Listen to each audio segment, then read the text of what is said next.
Welcome to Cafe W.O.W. I'm John Dodds, your host, barista and bartender. W.O.W. represents the words of wisdom that my guests share, and my aim is to unearth the uniqueness of both my guests and the crafts they practice. My guest on Cafe W.O.W. is Ty Hildenbrandt. Ty is a graduate of the Pennsylvania State University. He joined multinational gas company Air Products, where he rose through the ranks in IT and corporate communications to become head of their global digital operations. At the same time, the Solid Verbal podcast was born in August of 2008. The very next year, the Solid Verbal became both the highest rated and most popular independently run college football podcast on the web. Since then, the show has been powered by its tens of thousands of passionate listeners and downloaded millions of times. The podcast has been syndicated on SiriusXM, featured at South by Southwest in Austin and many other places. It's growing from strength to strength every week. And so Ty chucked in his promising career with all the benefits of a global company to follow his passion.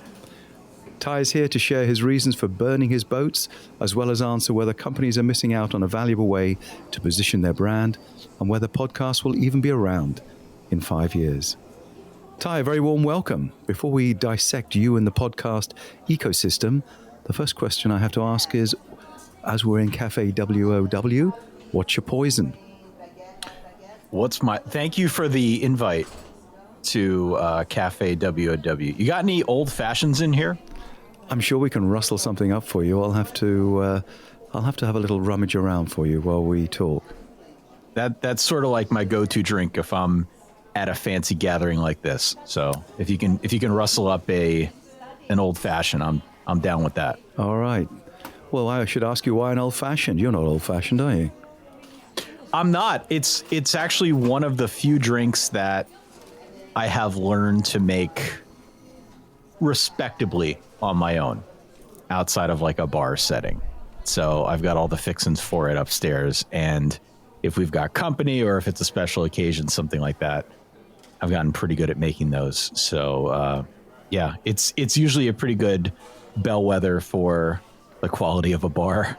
Not yeah, that's that true. I'm too highbrow about things, but that's sort of like my go-to drink.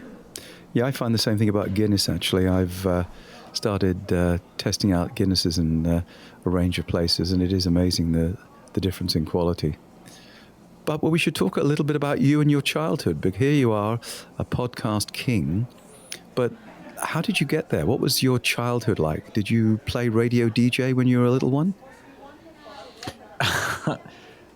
There are videos of me going as far back as I can remember, where I am commentating family backyard games, playing badminton or bean bags or you name it.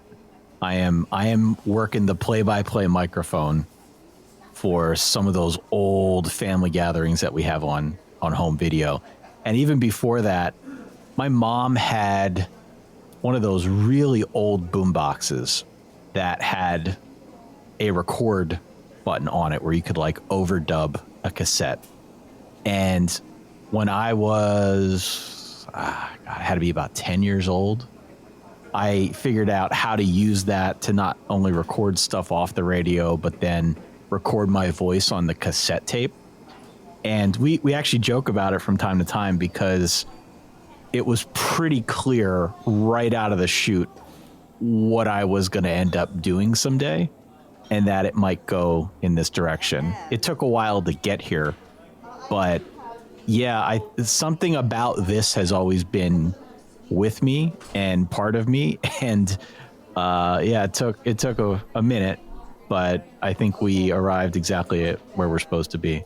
It is interesting how our passions and early on do kind of shape the way we are, whether it becomes our sole focus or whether it's in the background and we do it for fun. It's your early stages really do kind of dictate the way you go, because it's where your passion begins and it's where your emotion begins. And of course you've got the history of growing up in that particular way. I remember I was very keen on pirate radio back in the days, and there we are, we're behind a microphone. We're behind a microphone, and the thing that I always find most interesting, my voice has changed a fair amount since I was like 10 years old, 13 years old. But if you listen to my cadence in my voice, if you listen to how I would commentate those completely meaningless family things, it's like not all that different. It's kind of crazy. That's another thing we joke about. I sound kind of the same now as I did back then. I like to think I've improved and gotten better and honed the craft a bit more. But by and large, I'm like still the same person who was making those goofy home recordings. And that's, of course, the attractiveness of the solid verbal, and that people like that zany style as well as the knowledge. I hope so. I mean, that's kind of our vibe. You know, we're a college football podcast that we take the sport semi-seriously. The sport as a whole is, as we say on our show all the time, it's scaffolding built on top of scaffolding. There's no central governing body.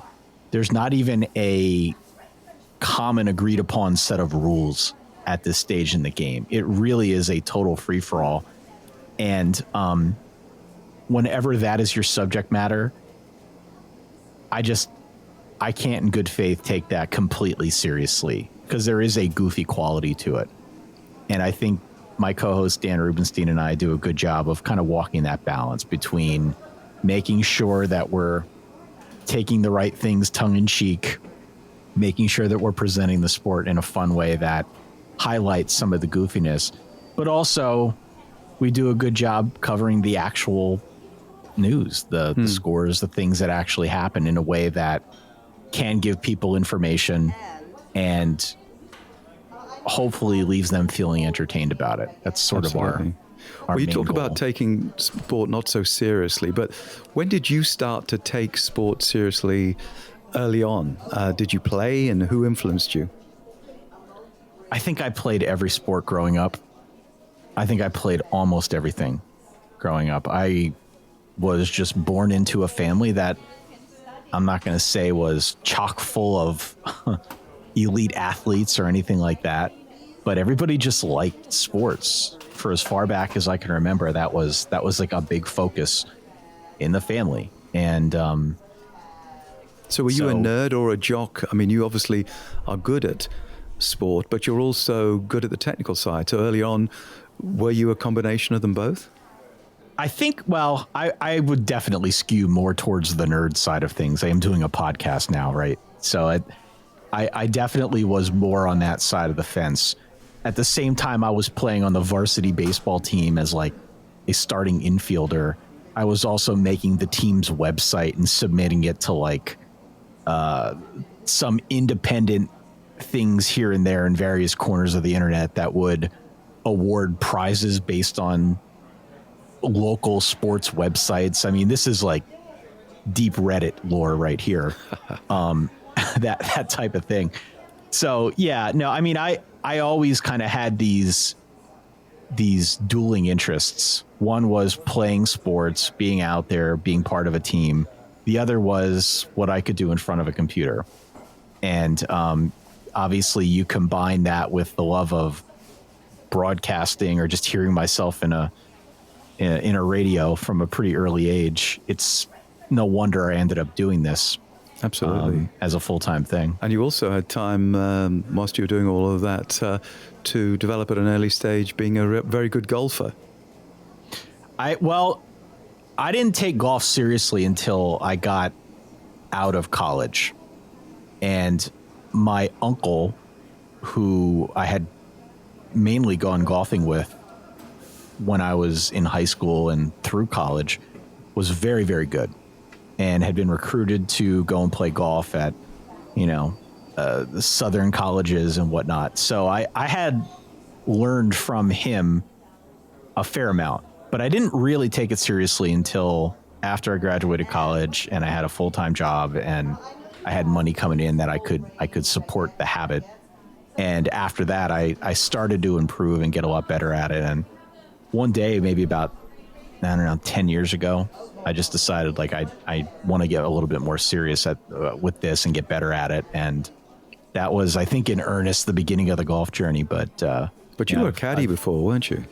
I was a caddy. I've always loved golf. I've always loved golf, and to be honest with you, And clearly money by the hang of it as well. right. I've always loved golf. I think in hindsight, I probably would have been best playing golf as opposed to baseball or any of the other things that I did. That was probably my calling on the sports side, and I missed it until I was a little bit older.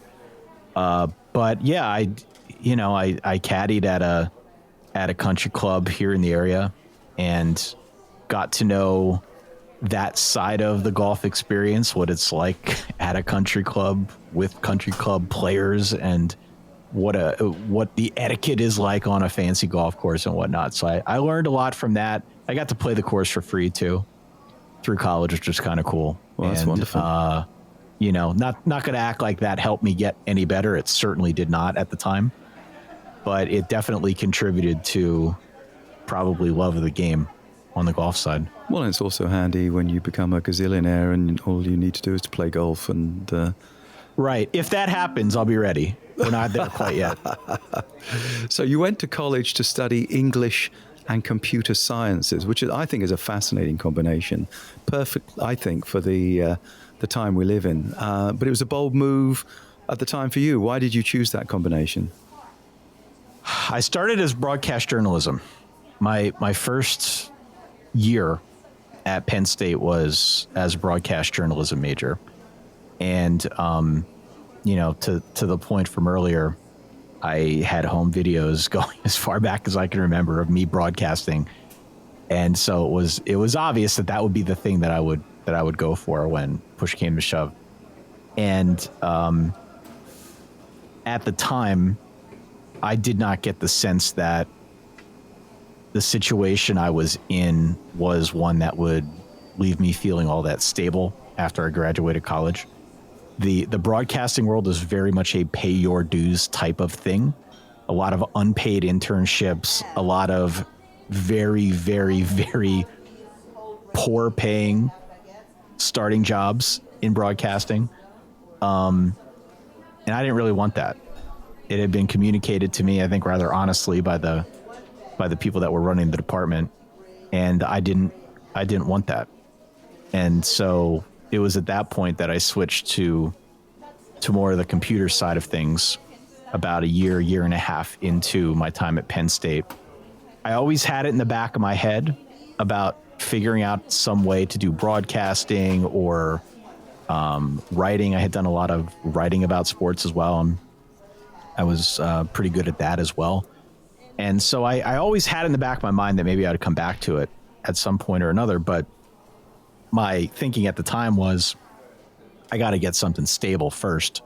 If I'm going to leave this, I need something stable enough that it can help me along with the other hobbies. And so, yeah, switched up to the more like computer driven field and went down that path for a good long time before switching over to this as my full-time gig. Interesting. And so, I mean, what was your college experience like? You have an interesting mix there. You're interested in sport.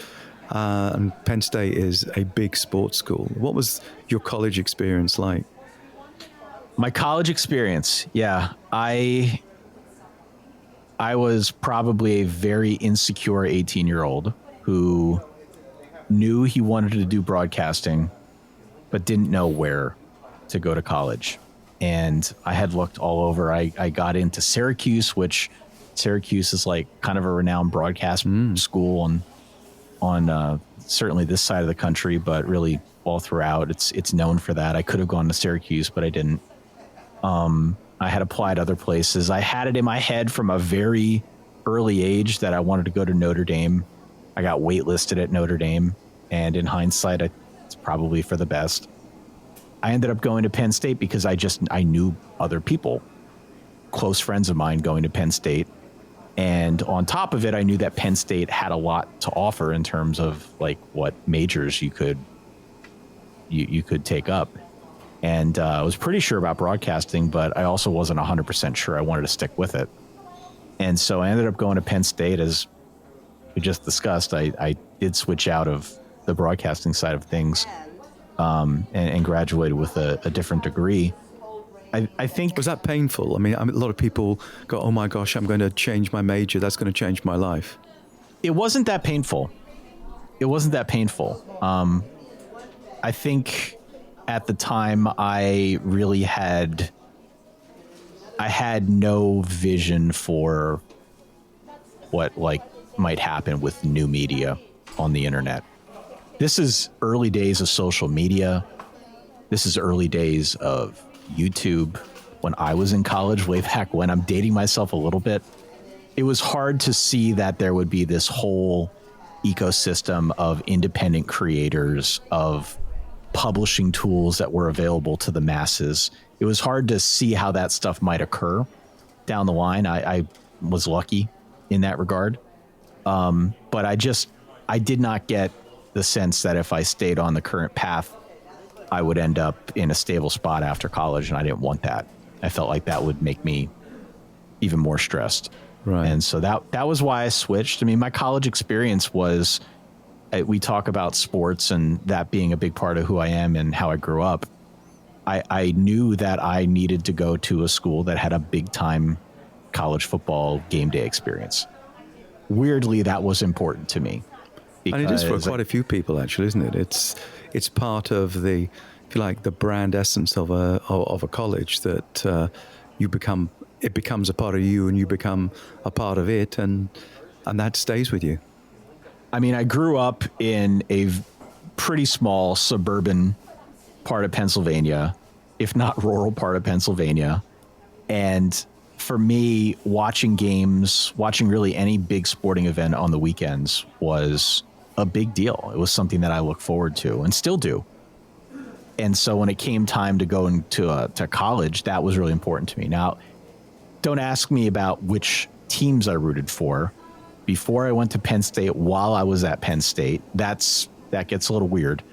But that aside, the fact that I could go to a place where they had that big game day environment was really appealing to me, and that helped push me over the hump with respect to going to Penn State in the first place. So if you think of your college experience, what did you take from college that has stood the test of time? Wow. That's a really good question. I think one of the selling points of a place like Penn State is that it's really big. And you hear horror stories all the time from people who, and maybe they knew somebody or had a friend who went to Penn State, and it was like too much for them. And they couldn't handle it. There were always things to do. It was tough to focus on schoolwork. There are plenty of stories of people who went there and just because they were overwhelmed, decided they had to go elsewhere, dropped out of college, that type of thing. I did not fall into that camp. I loved the fact that there was so much going on all the time, and I did not have trouble focusing. But one thing I think I learned from that experience, just being at a place that was so big, is that you sort of need to be your own advocate. And if you want something, you owe it to yourself to try and go get it. You know, there wasn't, not to say that Penn State wasn't supportive. It always was very supportive of whatever you wanted to do. But Penn State also taught you to be somewhat self-sufficient and somewhat self-motivated if you wanted to get something done, because there were just so many kids. And you had to assert yourself if there was something you wanted to pursue, or a hobby or a club or something that you wanted to be part of. And that wasn't necessarily the case growing up where I grew up, where everybody knew each other, and it was really just kind of a quaint place. At Penn State, you're sort of thrown into the fire. And so experiencing that I think was a pretty big deal. And well, that's actually an important, we have something at Cafe W.O.W called the Sharp End Tip Jar. We put tips in the tip jar. So I think we can put that one in, I think, which is a great tip. If you go to a large school where you have the experience, but of course you need to be your own advocate, and you've got to navigate in a selfish way in order to get what you want, not what they want.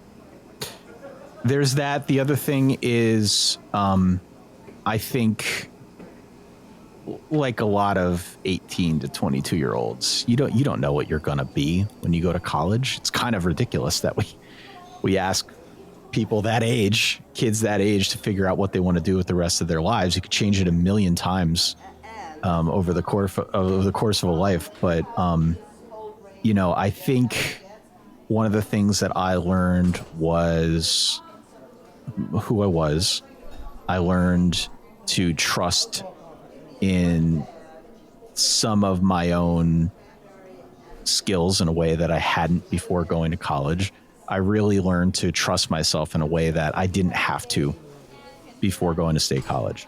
And I don't know. That's all valuable stuff nowadays. That's interesting. As you get older, that's valuable.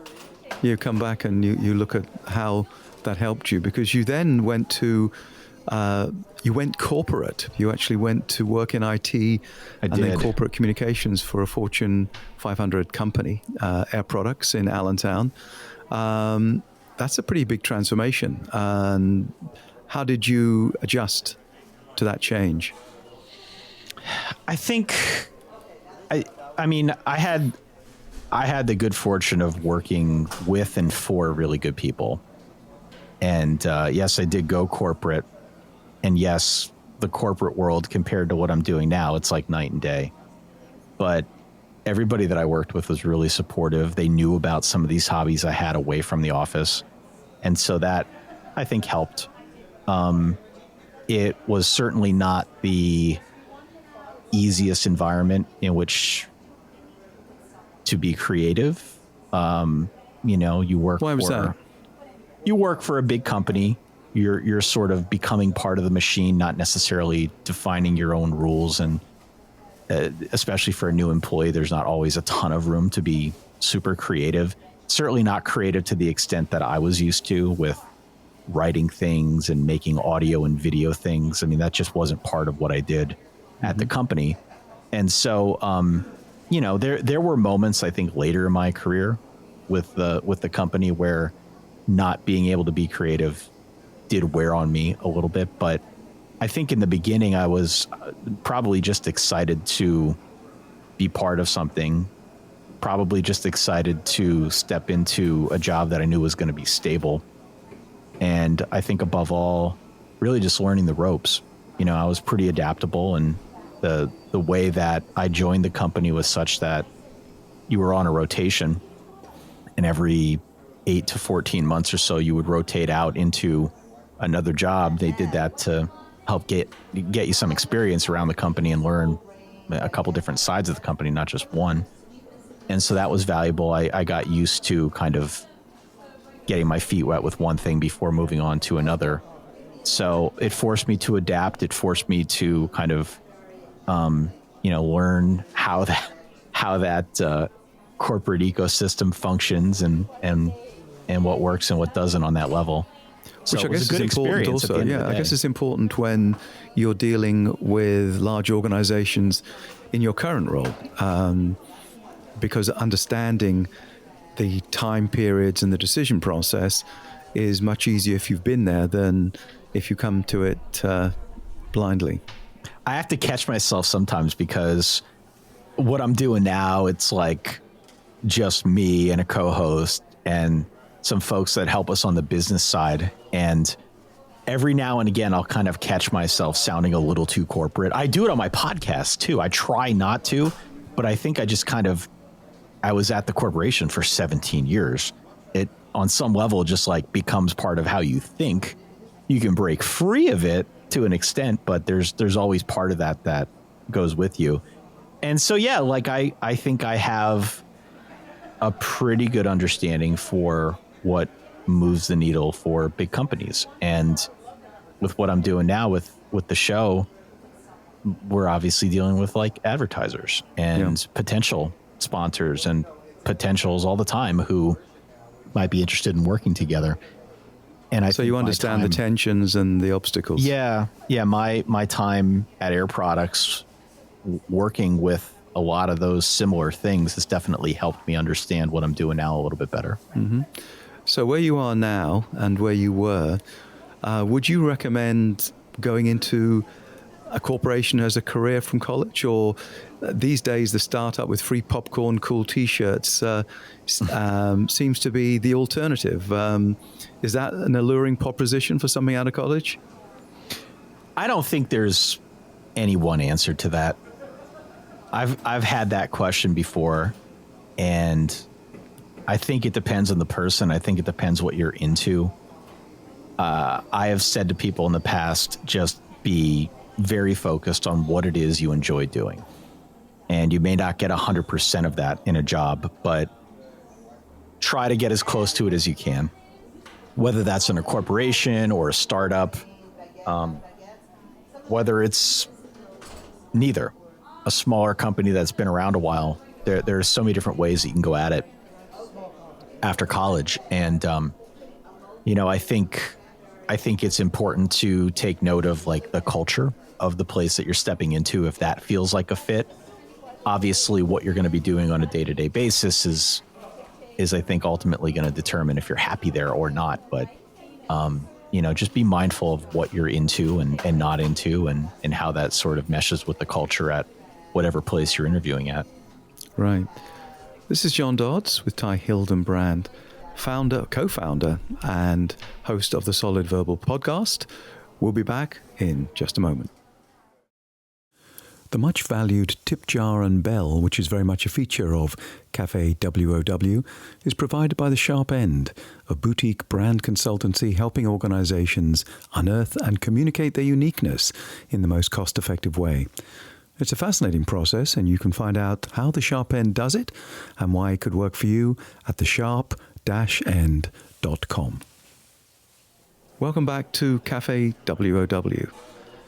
I'm with Hildenbrandt of the Solid Verbal podcast, and we're going to discuss how the Solid Verbal came about. You started it in 2008, only 4 years after the first podcast actually happened with Adam Curry and David Weiner. Why did you get into it so early? Man, I don't know. I think it's just kind of been in me since I was really young. And whether it's recording on the radio or on my mom's old camcorder or whatever, I always just wanted to do stuff like that. And it came along. It came along. I mean, the technology made it possible, right? So I remember being a junior at Penn State, and we had a friend who just turned 21 at the time. And there were other friends who were not with us there in the flesh as we took him out for his first night at the bars. And my earliest memory of doing something goofy on the internet was figuring out how to live stream my friend when he came back from the bars, so that our other friends who weren't there could say hello or could feel like they were part of the festivities as he came in and sort of stammered around, right? Goofy stuff, obviously not high tech by any stretch in today's world. But at the time, that was like figuring out how to do that. It took a bunch of bells and whistles. And sounds so a little bit like Facebook and how they started up as being like some collegiate dorm thing and linking each other up. And yeah, I think everything in the early 2000s on the tech side was a lot like that. It was just, hey, can we figure out how to do this? What happens if we hit this button? That type of thing. And so I think the combination of having some more formalized computer and programming training combined with where tech was at, combined with what I already had an interest in, all of those things when I graduated college, and suddenly I have a steady paycheck. I'm living at home at the time. And so my weeks, especially my weeknights, I have nothing to do on the weeknights. I put a lot of that when I wasn't shooting basketball at the rec center with friends. I was just playing around the computer, figuring out which of these things I could do. And there was a moment in 2004 where I started more seriously dabbling with, okay, how can I stream stuff on the internet? Okay, this is around the time when blogs started to become more of a thing. Everybody and their uncle was starting a blog because blogs were blowing up. And so I started doing a little bit of that. And I think it was 2005 was my first foray into podcasting. This was before the Solid Verbal and the College Football Show, but I did a New York Yankees podcast with my uncle, at the time my cousin. And at the time, it was truly us talking into a Logitech webcam with a sock over it so that you couldn't see anything and you couldn't hear the pops when you say P words and other plosives, we call that in the audio world. But I was using very, very rudimentary computer hardware to record myself and put it out on the internet. And just because you could. Just because I could. I was, yeah, I was, and I have conversations saved onto my Gmail with other people who were doing podcasting very early on, even before we really had a term for all of this. I was probably one of the first couple dozen people doing sports podcasting on the internet and just stuck with it. The tech around that medium has grown up in a very big way over the last 20 years or so. And the ability to publish anything has gotten a lot easier now than it was back then. So it was, it all happened. This is all. I remember the reblogs when you almost needed coding to reblog, and now all you do is push share and it goes to your followers and beyond. Exactly. I mean, it just, for me, happened very organically. It was something that I took up as a hobby while having this other full-time role. And I kind of just had my own lab where I could experiment and play with things. And the Yankee Show came about with my uncle, with my cousin. We did that for about 3.5, 4 years. And it was pretty much clear to me from the jump that this was something I was going to be doing for a while. Like I instantly caught the bug for it. I instantly started trying to figure out ways to get the word out about this thing that we were doing. Found ways to interview people, not through any kind of tools like we have now, but quite literally, John, by taping the phone to a microphone on one side and then to an earphone on the other so you could kind of hear. I built my own phone coupler, all of these goofy things that would certainly not hold up or even sound good in today's world. I kind of just had the time and space out of boredom to put it all together naturally. And, that was kind of the beginning of all this. Well, and you made the point about the fact that you were holding down a day job as well. And of course, as the podcast developed, it became the most popular independent college football podcast in the nation. And meanwhile, you're getting a load of work in your day job. And I'm sure plenty of listeners have the same kind of dilemma. They have their passion. They're not sure whether to jump. Are you in business or do you want to make money? What are the challenges that you have? And what are the tips that you would give someone that was in your situation at the time? Yeah, we started the Solid Verbal in 2008, and it within 3 years, it had grown to a point that we couldn't possibly had foreseen. I mean, we ended up linking up with, at the time, Grantland.com, which was an offshoot from ESPN. That got us a ton of new ears, many of whom still listen today. And from that point forward, it was really just kind of like a growth story. The podcast grew every year and it kept getting bigger and bigger and bigger and bigger. It wasn't until the point for me, and everybody handles this a little differently. It wasn't until the point for me that I felt like I could earn a steady and stable paycheck, kind of like a recurring theme, right? It wasn't until that point that I decided that I was going to pull the trigger and make the move over to this full time. Many folks in my life, my wife included, my co-host, there were so many people along the way who urged me to cut bait with the corporate job sooner. I really struggled with that decision. That was a hard decision for me because I'd been there for so long. I've described it before as breaking up with my family. But truly for me, the right time was waiting until I had enough steady income that it wouldn't feel like that big of a risk. I think that's a really important point, actually, because there are people that will follow their dream and follow their gut and then ensure that they start the ball rolling and then get disheartened and then wonder what the heck they've done. And so I think it's really valuable. I think we're even worth putting that in the tip jar as well.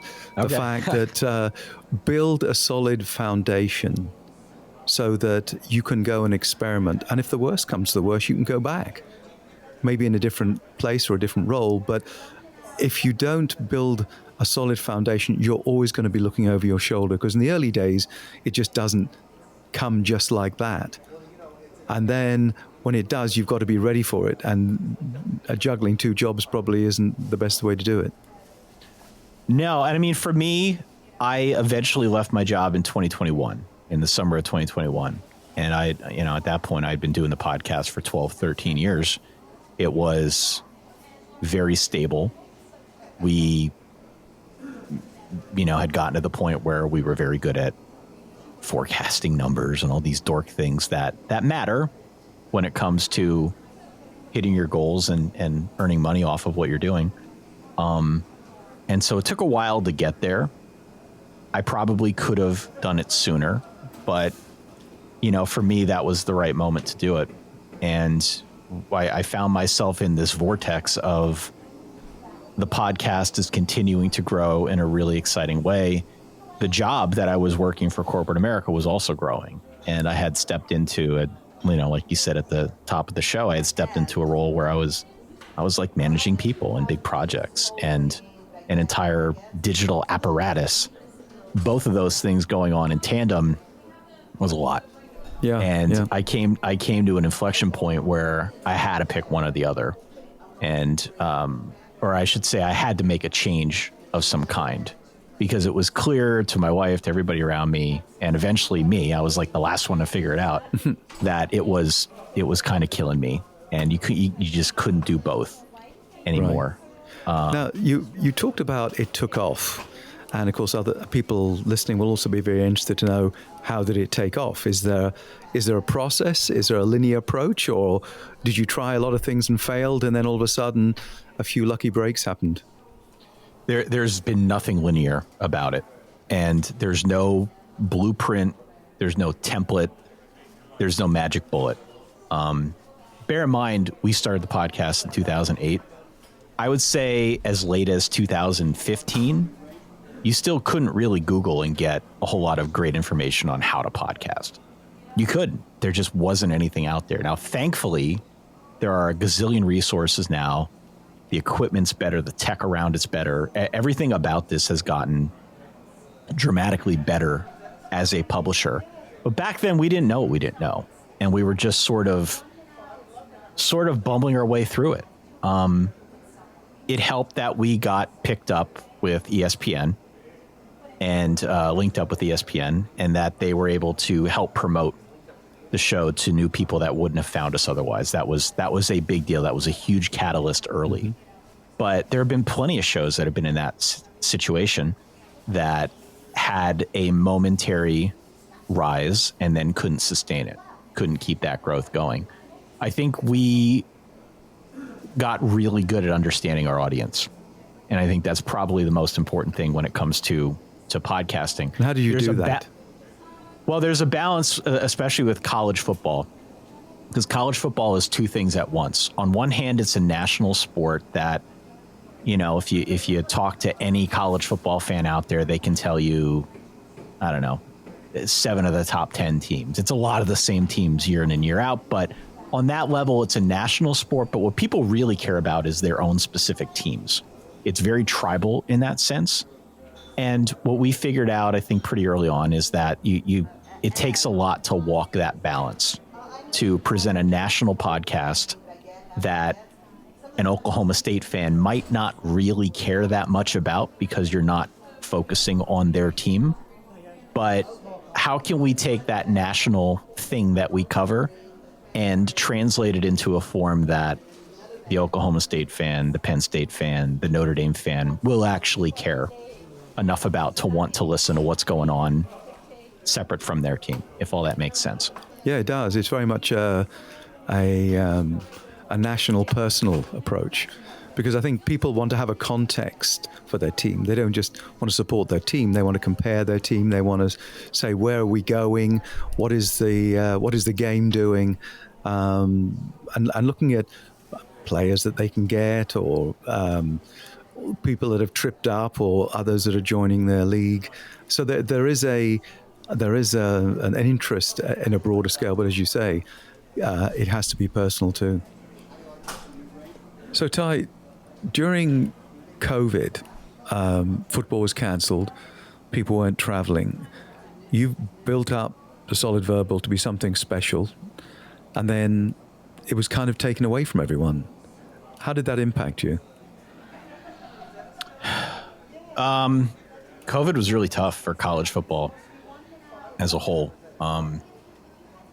They played the NFL season in front of empty stadiums. And they played kind of half of a college football season.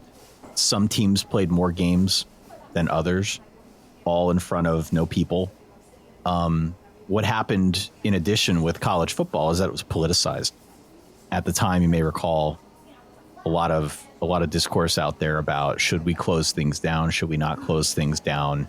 What is college football? What is, sports as a whole? What is the role that sports needs to play right now? Is it something that can serve to entertain amid this horrible pandemic going on, or is it something that we should shut down entirely? And people were very mixed on that, regardless of which side of the fence you were on.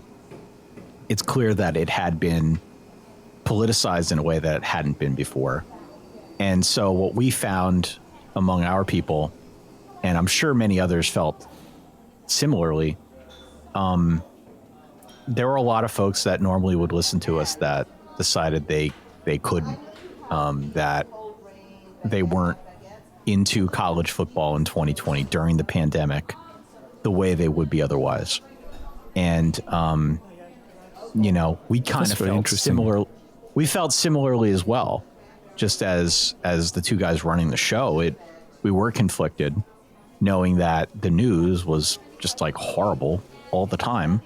And of course, there was this big human thing that we're all worried about with the virus. And at the same time, it's like, well, we're supposed to do a college football show. So it was really challenging to try and walk that balance and figure out how goofy can we be on the show without turning people off, because this was always in the backs of everyone's minds. So and I guess also the fact that people were thinking that the players are taking a risk by doing this, because at that stage nothing was very clear other than everybody was in lockdown, and these folks were almost gladiatorial in the way that they were playing. And on the one hand, I guess it was seen to be trivial. On the other side, it was seen to be the one spark of humanity in a very difficult situation. Yeah, I mean, the reaction to it truly ran the gamut, and we struggled with it, I think, in the same way that a lot of people struggled with it. We just didn't know how hard to push on college football and how goofy we could be without upsetting people. And so COVID was tough. I don't know if we got that balance right. We certainly did our best to find it. I know for me personally, without going into the office, with suddenly now everything being at home, for me personally, that was sort of the beginning of the end of the corporate job, because the combination of running the podcast growing and flourishing and doing well, the combination of that with big projects at the office, with suddenly having more responsibility, all of these things that went down in 2020 for me personally, it came to a head in September during football season, right as things were getting started. I remember I was launching a big website on the day that Alabama was playing its first football game of that season, and thinking in the back of my mind, how in the hell am I going to do all this? How am I going to do this? Because you didn't have that delineation between work and home. Everything was just at home. Your computer was always on, especially when you're working on like a big project. You don't really have much downtime. and I'd be going from one computer to the other to do something different. Right. And cheating in some ways. Yeah, I think COVID was challenging for us as college football fans and podcasters for obvious reasons. But for me personally, it was taken to almost like a completely different level because of some of the conflicts I had with work and trying to balance everything. The term work-life balance did not exist for me in 2020. Do you think it does now for people? Do you think that work-life balance has changed forever? I hope that through COVID or some other way, people have been able to find what's right for them. I know for me, COVID was a really important way to discover that. And, so if it had the same effect on other people, the same positive effect on other people, and that's not to say COVID was a good thing, it was horrible, but if there is any silver lining, at least for me personally, it was that I kind of found that balance within myself and was able to make a change that, I think I'm better off for it now. But it's always a challenge, right, to figure out where the lines are. And I think it was clear that in 2020, and for a lot of folks who were home even beyond 2020, figuring out that balance was more important than ever.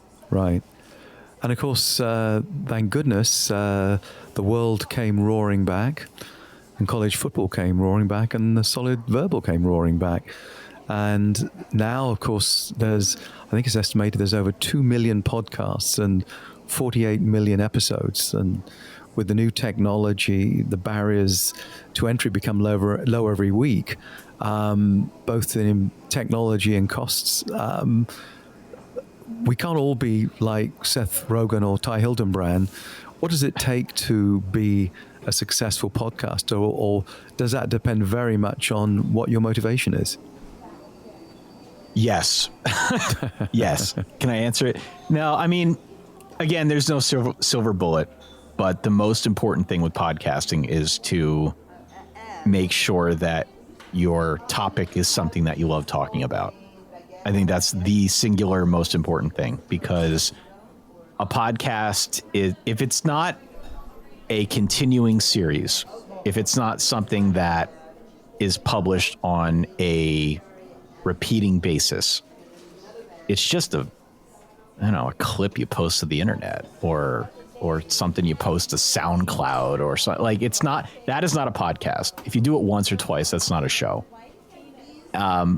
So finding things that you care about enough to talk about them every week, every other week, once every month, however often you choose to publish, you just need to make sure it's a topic that you care about and have opinions about and can lend some personality to on a recurring basis.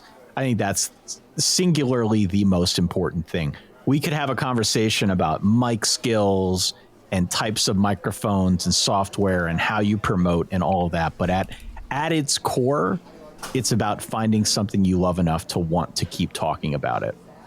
And right. It starts there. Everything starts from there. But there are plenty of people who want to talk about stuff, and whether it's marketing or sport or whatever, there are hundreds and hundreds of podcasts that cover each of those, and people just like talking. And so where do they go? Where will the big clean out happen? Is it beginning to happen? Has it happened? Do you think because of the low cost of entry, which basically means that if you pay for a microphone and you upload it, you're basically in the game? Again, it varies. I think what you see a lot is because the barriers to entry are so low now. If you wanted to start a podcast tomorrow for $0, you could do that. Couldn't do that before, but you can do that now. And you find that a lot of people that decide they want to try their hand at it will get 1 or 2 episodes in, and then they're toast. Then they can't keep it up. They're not willing to put in the time to do it. Maybe they don't like it as much as they thought. Maybe they were just dabbling or experimenting, which is totally cool. It's not for everybody. But I think that weed out period happens typically within the first couple months of trying this. If you make it beyond that, I think the next stage that a lot of people encounter is, well, okay, I've got this thing now. I'm passionate about it. I enjoy doing it. Now I want it to grow. Now I want more people to know about what I'm doing. And that's where it gets hard. You know, that's sort of the challenge for everybody in podcasting, having new folks find your stuff. It's just not a medium that lends itself very well to that. And so there's legwork that goes into it. I think the next weed out period for a lot of people who get started in this field is, okay, I'm doing it now for a year and discovery is really hard. My show sounds good, but it's not growing. And that can be really demoralizing. And I think that serves as like a natural, another natural weed out period of sorts where people just kind of throw in the towel because the numbers aren't moving up and to the left. And that can be demoralizing. It really can. It's interesting because I just heard today that Spotify are saying that if you, as a musician, have not had more than 1,000 streams in a year, you're not going to get any royalties. And so I don't know what to think about that. The fact that 1,000 streams isn't very much, and maybe you're not investing, and so they're not going to invest in you other than to put your piece of music on. I guess it's true for the spoken word as well. You have to decide, is your target market 50 people or 500,000 people? I mean, it's a goals thing. It's a conversation about what are your goals. Do you do the podcast because you want to grow it as big as you can? Or do you do the podcast because you just enjoy doing the podcast? If you just enjoy doing the podcast, it doesn't really matter what your numbers are. You know, you may care on some level about making it bigger, but I know plenty of people who have been doing shows for years on end and do not have what we would consider stratospheric numbers by any stretch of the imagination, and they just like freaking doing it. And it's not expensive to do. So why stop? Why stop? Go for it. There are other people who approach it differently. I've had conversations with folks before who start a podcast mainly because they hear that there's potentially a payout at the end of it. I think that's the wrong reason to get into anything, but that is also a perspective that I know a lot of people share. And somewhere in the middle are just like the normal hobbyists who got into it, enjoy doing it, but want to make money and want it to grow. And having all of those things happen at once tends to be really hard, especially nowadays where everything is very oversaturated in most topics. And podcasting as a whole, it's just difficult to find new stuff. They still have not solved that part of the problem. And so I think people come up against that decision point all too often and decide they're going to cut bait. Ty Hildenbrandt on the Solid Verbal. We're going to come back and identify what it is that makes the Solid Verbal special. We're going to unearth the uniqueness. This is John Dodds with Ty Hildenbrandt on Cafe W.O.W. Thank you so much for hanging out with our guest in Cafe W.O.W. You're an extremely valuable part of what Cafe W.O.W. is trying to bring to life. Since the first coffee shop opened in Constantinople in 1475, cafes have been valuable places to gain knowledge, share words of wisdom, and hang out with good friends. I hope we can count on you returning as a valued customer. So if you're enjoying the conversation, simply click follow on your favorite podcast platform to guarantee you a coveted seat at Cafe W.O.W. Many thanks.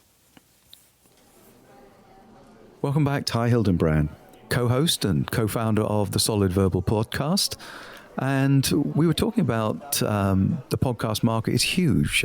I think somewhere I read that there's about 100 million listeners to podcasts every month. And there is a very strong podcast population who are avid listeners. And let's start to unearth the Solid Verbal. What is it that makes the Solid Verbal special?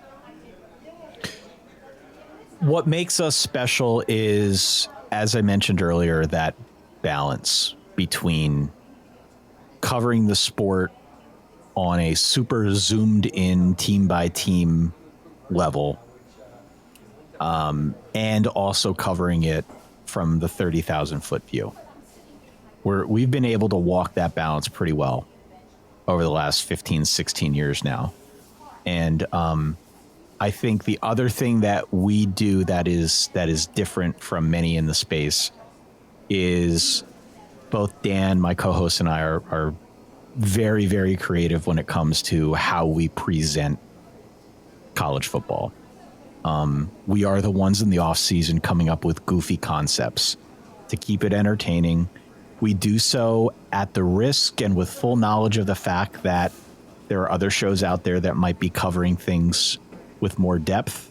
It's just a editorial decision that we've made over the years that we just enjoy making things as entertaining as we can. And you get the good feedback for it. You get the good feedback for it.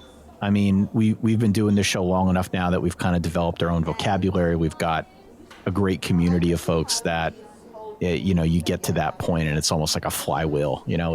Everything kind of reaches critical mass, and you can lean on your community to help power you with new ideas and take things in different directions you wouldn't have thought up otherwise. I just think we like having fun with it. We really enjoy college football. College football has gone through a ton of changes. It's not for everybody now. It's complicated in a way that it wasn't 10 years ago. But we still like to have fun with it and acknowledge the fact on pretty much every episode that the sport and the way it's run is incredibly goofy. You just can't get past that if you want to cover college football in 2024, and we don't even try. Interesting. And when you think about the audience and when you think about how powerful the medium podcasting is, it appears that more podcast listeners are more active on social media and more likely to follow brands. Yeah, it appears that companies large and small have not really sure what this podcasting thing is about. And if they do, they outsource it and they play with it rather than integrate it into their brand as something that they can engage. I think especially that's true of B2B. Why do you think that is? I think for a while it was a new thing, and having that corporate background, I mean, we both do, like, corporations are risk averse, and the term brand safety, which has, I think, had a bit of a rebirth in today's social media day and age. It's a real thing that companies care about. They don't want to put their message or put their product somewhere where it could be viewed negatively. And podcasting for a long time was just kind of an unknown. Bear in mind that this started as, a couple guys on the internet who figured out how to wire up audio with an RSS feed, and it was very manual. There weren't a whole lot of checks and balances in place. It wasn't until somewhat recently that we even had a standard convention for downloads and what counted as a download. All of these things matter to companies when they're trying to put their money behind something, whether that's digital advertising, whether you're putting it on a billboard or a radio ad. All of these things genuinely matter, and they're some of the first questions that a company might ask. Podcasting didn't have great answers to any of those questions until, let's say the last 5 years.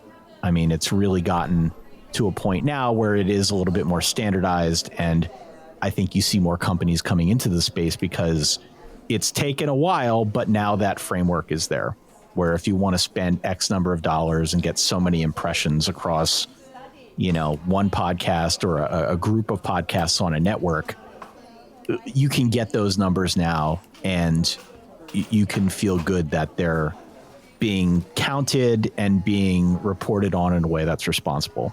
So buying is easier now. Buying's way easier now than it was before. And I think some of the secondary benefits that companies have reported on having after they do podcast advertising is it is sort of a show of goodwill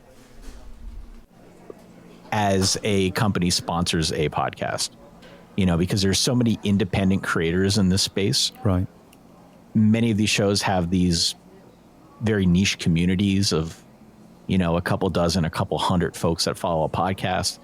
And for those community members, seeing or hearing a company advertise on that show, it's like, oh, cool, they support it too. Oh, cool, they're supporting, they're giving back to this creator, this show that I really love, so I'm going to give them a chance as well. So there's almost this signal to audiences, both large and small, that a company, by supporting a show, is sort of almost like ingratiating itself to the fan base and making it a little bit more likely that they'll convert on the ad. The podcast numbers for conversions are crazy good, better than almost any other form of advertising, because people who advertise on podcasts tend to talk directly into very specific communities with a specific tone of voice, and people are very likely to act on ads that they hear on some of their favorite shows. So this is why I'm able to do this full time. It's because the ads for podcasting actually work, and they will continue to work as the structure around them has continued to improve. And what's interesting about it is that in some kind of endorsements, it tends to be the host that actually reads the ad out. And so there's almost a built-in validation from the person that you enjoy listening to that this is this, I am endorsing this. And in fact, people like Tim Ferriss and some of the other leading podcasters, they do that and they read it and they personally say they've tried it and endorsed it. So that's quite a different form of advertising, which is kind of quite intrinsic to the program.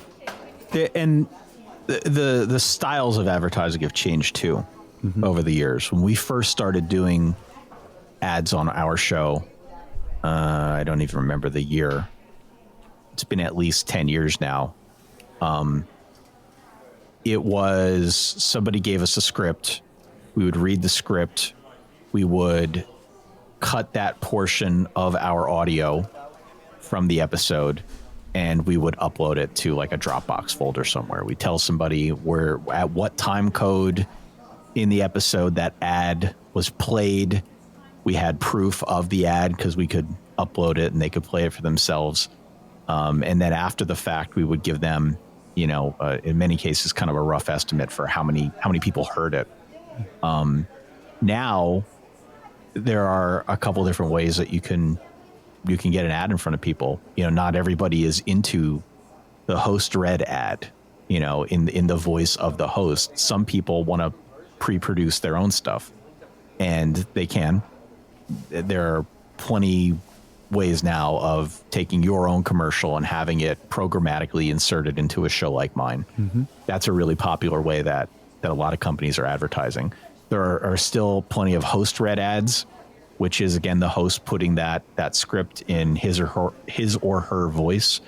We can do it now in such way that we record it, we give it to somebody, and then they can programmatically insert it back into your show as like part of a commercial. And then there are other ways that are still kind of old school, where it's like, yeah, we just want you to like read this as part of your normal deal. And, no fancy tricks with programmatic insertion or anything like that. Just read the damn ad. Right. So your choices, I would say, as an advertiser, have greatly increased over the last, certainly 5 years, for how you can get your message in front of a podcast audience. Well, I can say from Cafe W.O.W, we'll take any ad in any format and do a nice job for you. There you go. Ty, obviously people listening to this and, maybe I fancy starting a podcast. How do I get the money? One of the ways that podcasters get money is through creating exclusive content, which they charge a fee for their Patreon members. How does that work for you and for others? And is it a significant revenue stream?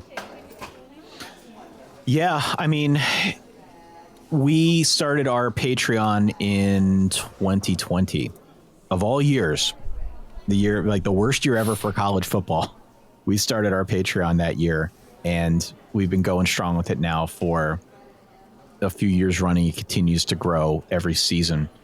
It has been a really significant revenue source for us. And it's been an even better way for us to strengthen our bond with our community. I think that's the most important thing.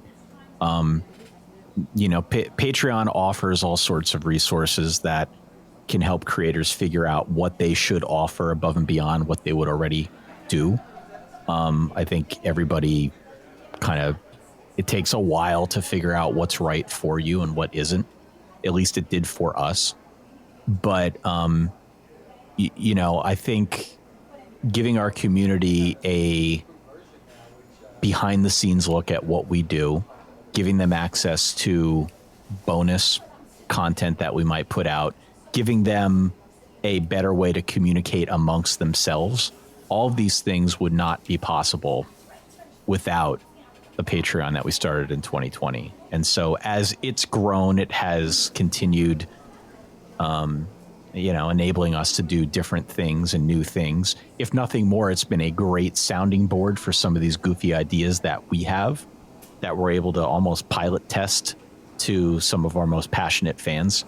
So there's a lot of benefit in that. Again, it's not a silver bullet, and it's among many other ways that we make money off the show. But, it's probably the one that I think we care the most about, just because it does give us that pipeline directly into the people who care the most about our show. Well, that's definitely a Cafe W.O.W. one for the tip jar. The way that you used your Patreon account as a sounding board, a research tool, and a way that members can connect both with you and with each other. That's well worth popping in the jar. I guess one of the big questions about podcasting is where is it going? As AI appears on the scene, as the technology changes and evolves, as newer people come in, where do you see the podcasting landscape in 5 years, and where will the Solid Verbal be? Where's it going? Where's this all going? Is that not the existential question of our time? Of course. I think,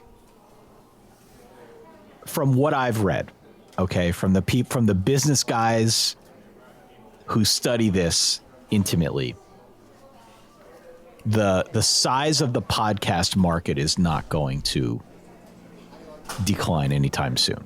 There is more willingness now than ever before to spend money and sponsor shows from the brand side.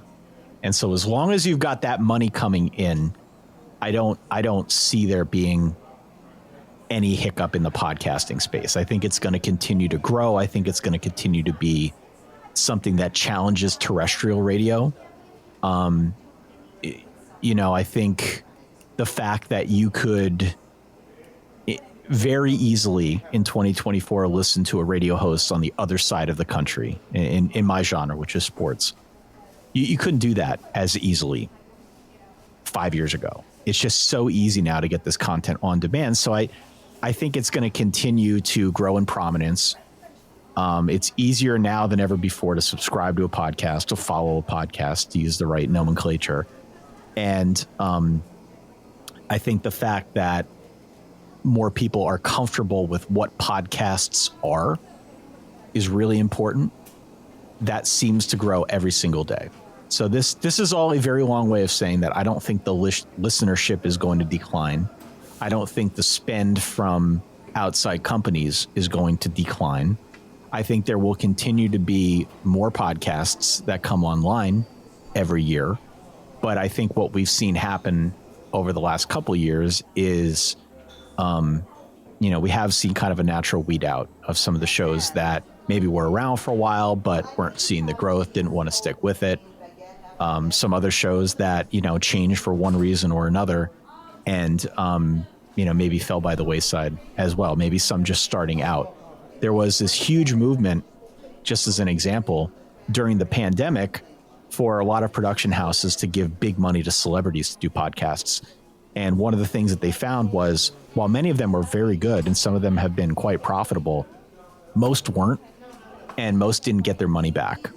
And so one of the things that I think a lot of people learned as part of that is that you can't necessarily just throw money at this and make a show work. It really does come down to building out your community and making sure that it's actually got a following of people behind it that can't wait for the next episode to drop, that type of thing. Those shows and that behavior, none of that is likely to change anytime soon. I think you're always going to have those passionate fans who find new shows, who prop new shows up, and who stick with some of the old favorites that they're used to. So I think as long as those trend lines are accurate, we're still in a pretty stable industry, even though podcasting on its own feels a little bit underground.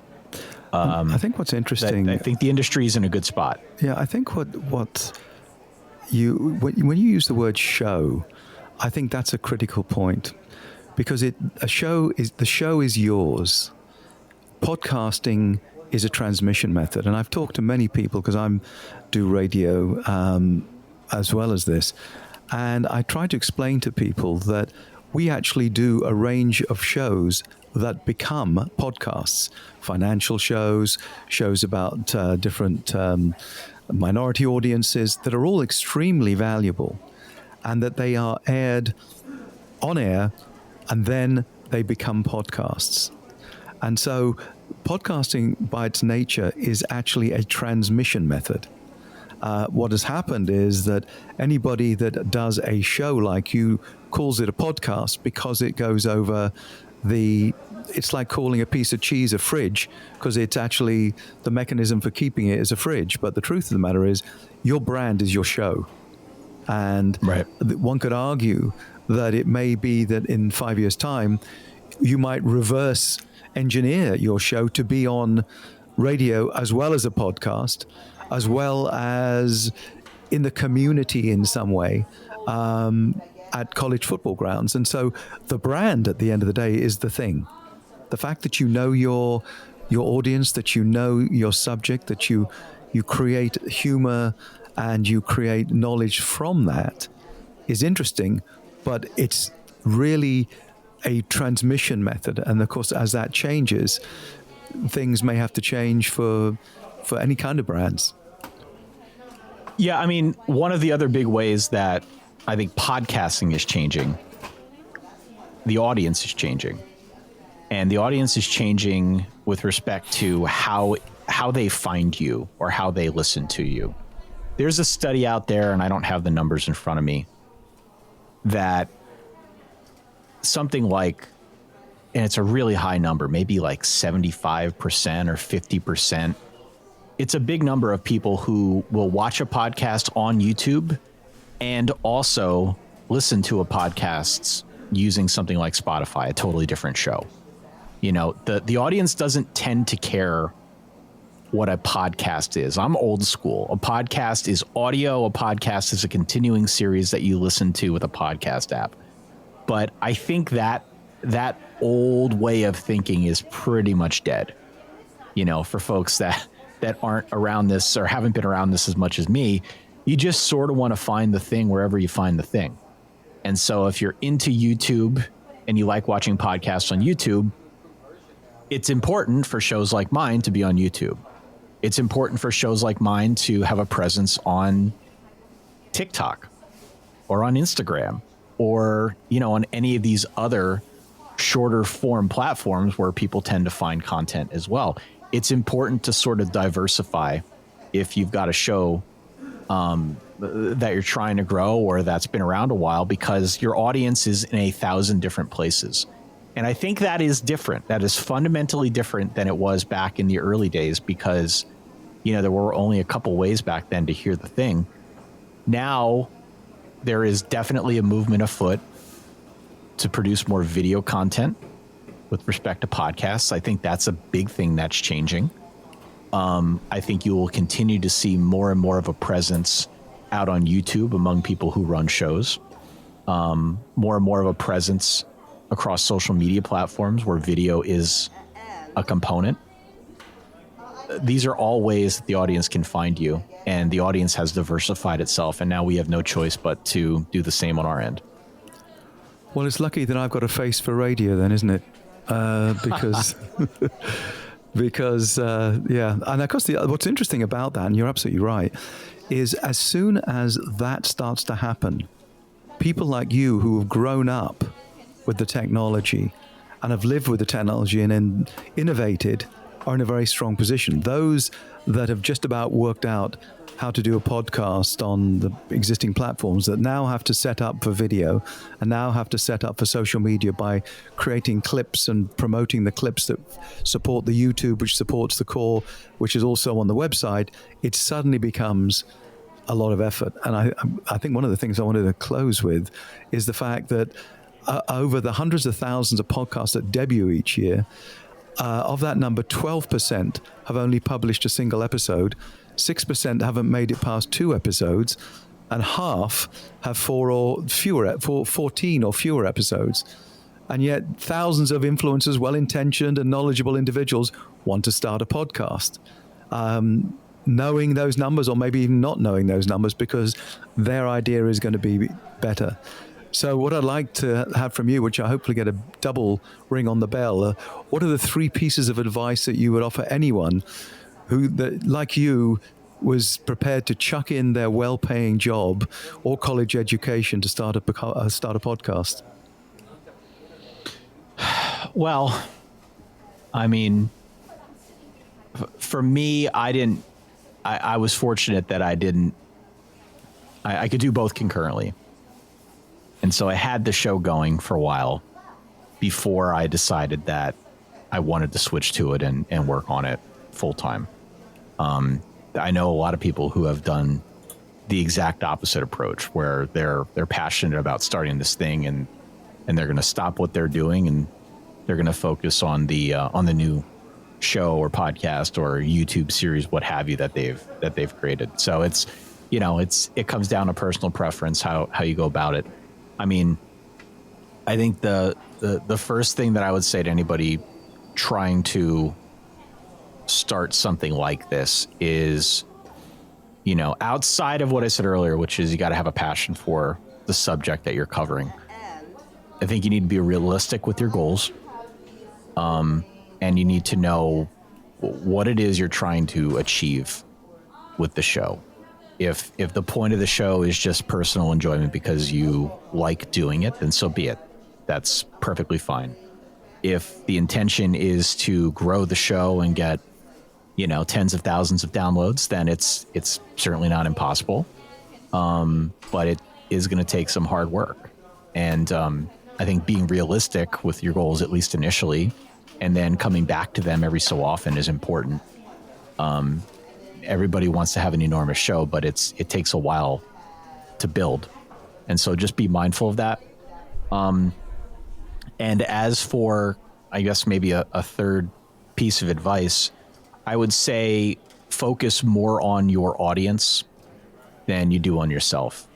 If you do this long enough, you eventually develop something of a relationship with the people who listen and the people who will help you make it a bigger deal. And so it's important to listen to them. It's important to give those folks ownership so that they feel like they are part of not just your show, but the community around the show. It is that energy that you will lean on time and again throughout your journey if you want to build into something bigger. So just be respectful of the audience and, learn from them more so than you are preaching to them. Just be mindful of the people that are listening. And as long as you're honest about that, I think that will help you grow the show. Wonderful. Well, that's definitely for the tip jar. There we go. Is that 4 now? 5? Yeah, 4 tip. Yeah, that tip jar is overflowing, Ty. It's amazing. Well, wonderful. What I do remember many years ago when I had a similar hankering to start a coffee bar, I had a friend who was very wise, still is, and we sat in this coffee bar and we had a coffee and I said, "So what do you think?" And he said to me, "Do you want to be in business or do you want to make money?" And it really, really struck me that was the choice I had in terms of starting a coffee bar. And I do think that there is an element of that in starting a podcast. You have to ask a simple question about, is this something you're going to do as a hobby and get into it and build into it? Or is it something that you feel is so important that you're going to get investment off the bat because you're that good, and then you're going to start a podcast? And are you going to get bored quickly? And clearly you haven't, because you've been one of the first and you are still very much a leading light. And Ty, it's been an absolute pleasure to pick your brains, unearth your uniqueness and that of the Solid Verbal, and an absolute pleasure to have you in Cafe W.O.W. It's great to be here. A wonderful old fashioned in the cafe. I appreciate it very much. Thank you. And thank you for the invite on. I hope I was able to impart some wisdom. You certainly were. And as I said, the tip jar is overflowing with wonderful ideas for people. Take care. Thank you so much for joining us. Thanks, John. And as Ty departs Cafe W.O.W., I'm left rummaging through the sharp-end tip jar and some of the points that he made. College, to be self-sufficient and to find who you are and really trust your judgments. When you really think that you want to start a new business, whether it's a podcast or something completely new or different, try and make sure you do both concurrently and make sure that you're set up for your next task. Have a passion for what you do, be realistic, and also understand what it is that you're trying to achieve, especially as far as a podcast goes. And certainly as far as podcast audiences are concerned, it takes time. And the final point that he made, which I think was very valuable, is to focus on your audience more than yourself. Listenership is so important, and you can get very valuable tips, as I certainly can from you. So all I would leave you with is a simple request, if you like, is the fact that I would love to have you here for our next show. So if you're enjoying the conversations that we have, simply click follow on your favorite podcast platform that you are listening to, and that will guarantee you a seat at Cafe W.O.W. Thank you so much for joining me, and look forward to catching up with you soon.